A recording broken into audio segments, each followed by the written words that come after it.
목요일 교과연구 시간에 오신 성도님들을 주님의 이름으로 환영합니다. 목요일 교과연구의 주제는 땅에서 올라온 짐승입니다. 그럼 다 함께 기도로서 교과연구를 시작하겠습니다. 사랑과 은혜가 충만하신 아버지 하나님, 오늘 저에게 하나님의 예언의 말씀을 통하여 이 시대를 바라보는 빛을 보게 하시니 감사합니다.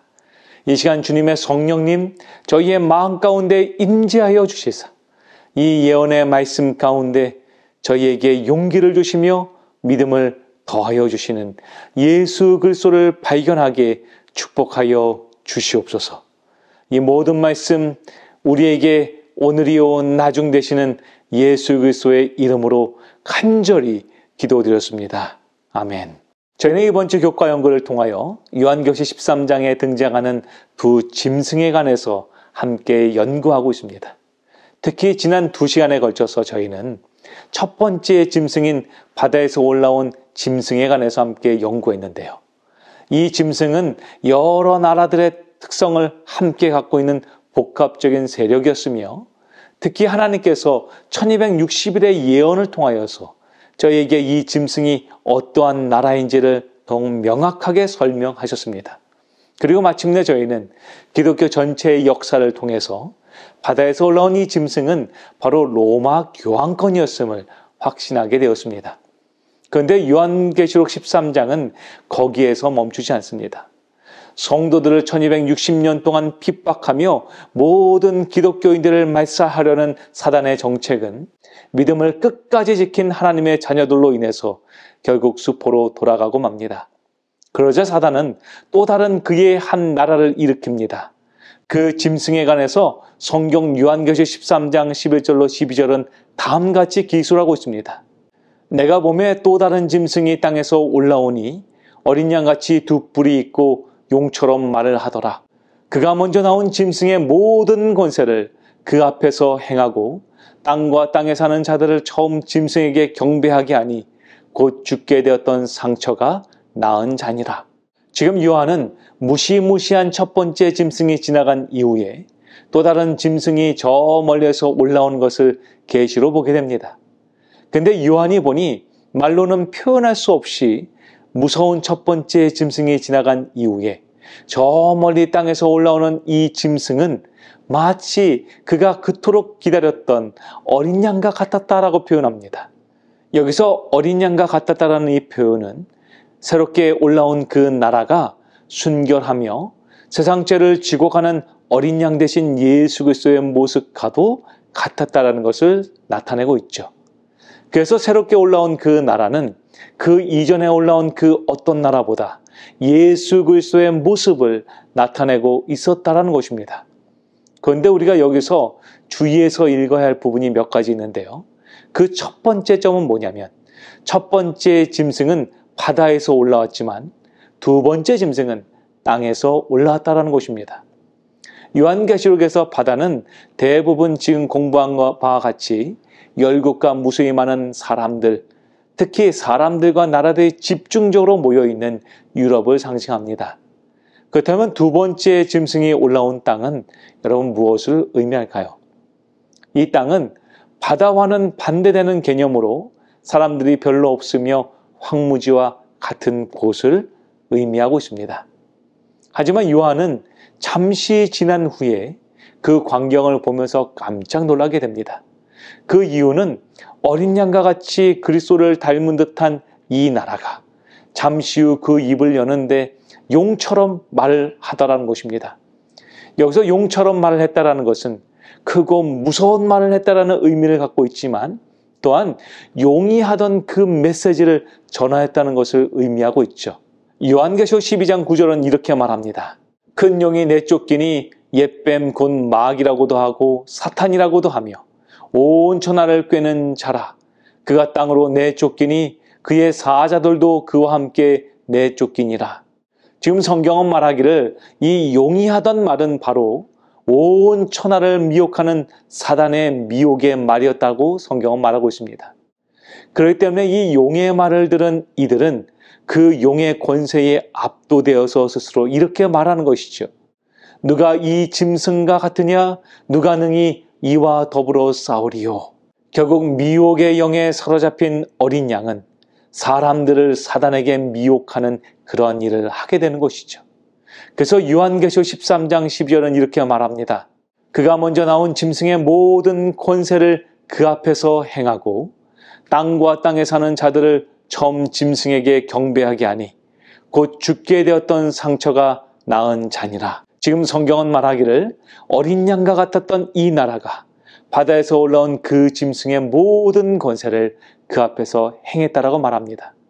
이것은 어린 양이 결국 전 세계를 호령하는 강력한 강대국이 되어서 정치와 종교 모든 분야에 큰 영향력을 끼치는 나라임을 설명하고 있는 것이죠. 그런데 이 짐승이 앞에 등장한 바다 짐승과 또 다른 한 가지 특징이 있는데 그것은 이 어린 양은 두 뿔은 있었지만 그 뿔에는 왕관이 없었다는 것입니다. 이것은 이전에 있던 나라들과는 다른 또 다른 정치 체계를 갖춘 나라였다는 것을 설명합니다. 여러분, 이전의 나라들은 이 왕의 권한으로 세워지고 통치되어지는 왕정 국가였습니다. 하지만 땅에서 올라온 이 짐승은 그 두 뿔에는 왕관이 없었다라고 말합니다. 이것은 왕이 아닌 정치적 자유와 종교적 자유를 갖고 있는 두 뿔을 가진 나라였다라고 성경은 말하고 있는 것이죠. 그렇다면 여러분, 1798년 로마 교황권이 붕괴된 이후에 바다와 같은 유럽이 아닌 황무지인 나라에서 생겨난 나라 가운데 어린 양과 같이 그리스도의 복음의 모양을 하였지만 후에는 용과 같이 전 세계를 호령하며 정치와 종교 그리고 경제적인 모든 분야에서 큰 소리를 발하는 나라. 이전에 있던 나라들과는 다르게 왕권이 아닌 종교와 정치의 자유를 갖고 시작된 나라가 있다면 그 나라는 어떤 나라일까요?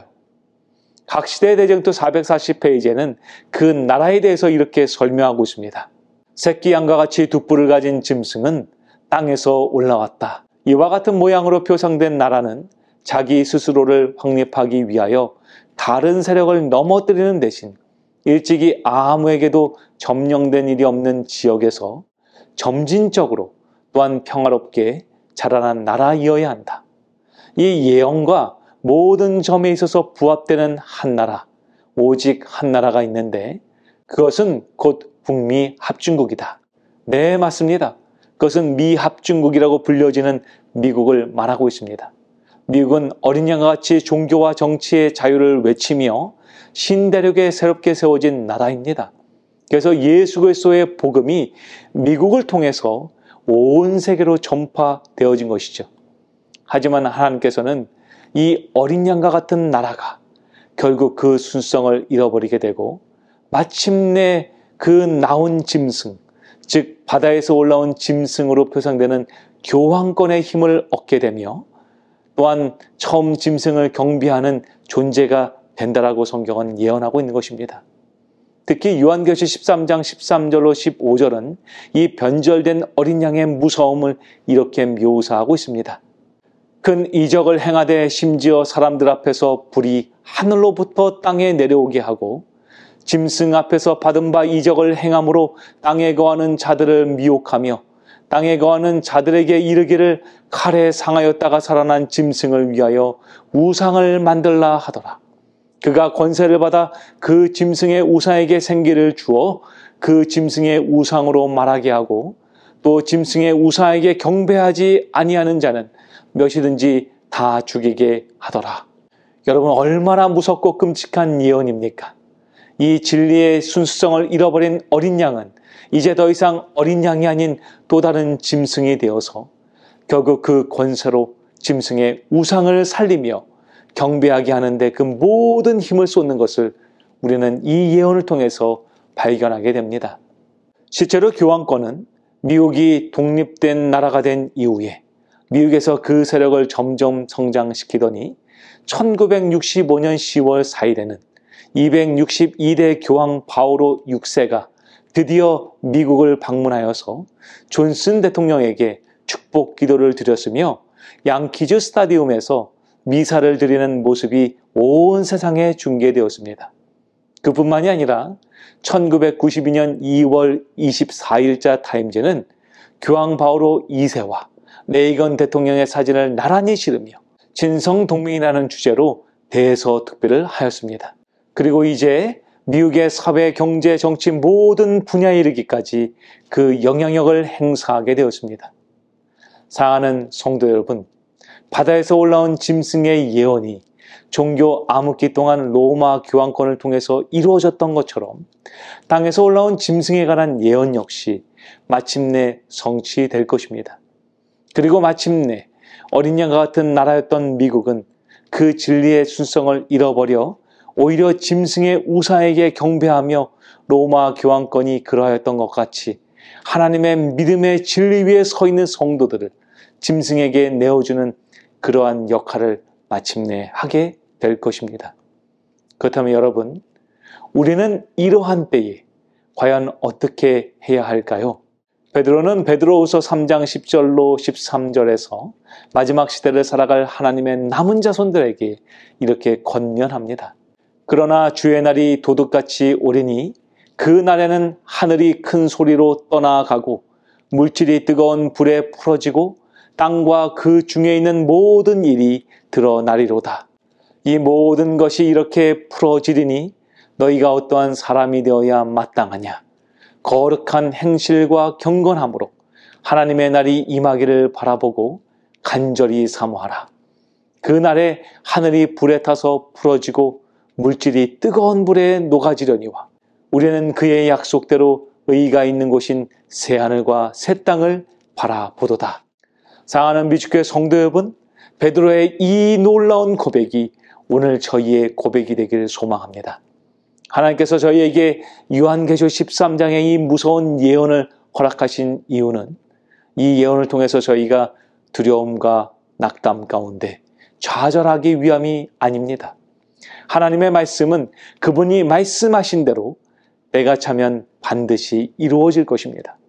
그러니 저희가 해야 하는 것이 있다면 그것은 바로 앞으로 일어난 일들을 바라보면서 두려워하는 것이 아니라 이러한 마지막 때의 사건들 속에서 그 믿음을 잃지 아니하며 오직 우리에게 주신 하나님의 약속, 곧 하나님의 의가 거하는 저 새하늘과 새 땅을 바라보는 것입니다. 이 모든 예언들이 성취되듯이 우리에게 약속하신 하나님의 구원의 언약 역시 반드시 이루어질 것입니다. 우리 주님은 이 예언의 마지막 시대를 살아가는 그분의 자녀들에게 지금 용기를 내라고 말씀하고 계십니다. 잠시 후면 주 곧 너희 하나님을 만날 날이 가까웠다라고 주님은 말씀하십니다. 오늘 저희가 이 예언의 말씀을 통해서 그 믿음을 다시 한번 소유하고 그 믿음의 자녀가 되기를 결심하는 저와 여러분이 되기를 간절히 소망합니다. 우리 주님은 오늘도 우리의 하나님 되십니다. 다 함께 기도하겠습니다. 아버지 하나님, 이 놀랍고 엄숙한 요한계시록 13장의 예언의 말씀을 통해서 저희에게 말씀하시니 감사합니다. 주님 말씀하신 대로 시간이 되고 때가 차면 이 모든 것이 분명히 이루어질 것을 저희는 믿습니다. 그러나 아버지, 오늘 저희가 두려움과 떨림으로 인해서 오늘 저희가 갖고 있는 이 믿음을 실족하는 자녀가 되지 않게 저희 모두를 붙잡아 주시옵소서. 그리하여 장차 일어날 많은 일들 가운데 오직 주님만을 바라보고 주님께서 약속하신 의가 있는 곳인 새하늘과 새 땅을 사모하는 저희 모두가 되게 아버지 축복하여 주시옵소서. 이 모든 말씀 저희를 너무나 사랑하시되 죽기까지 사랑하신 주 예수 그리스도의 이름으로 간절히 기도드렸습니다. 아멘.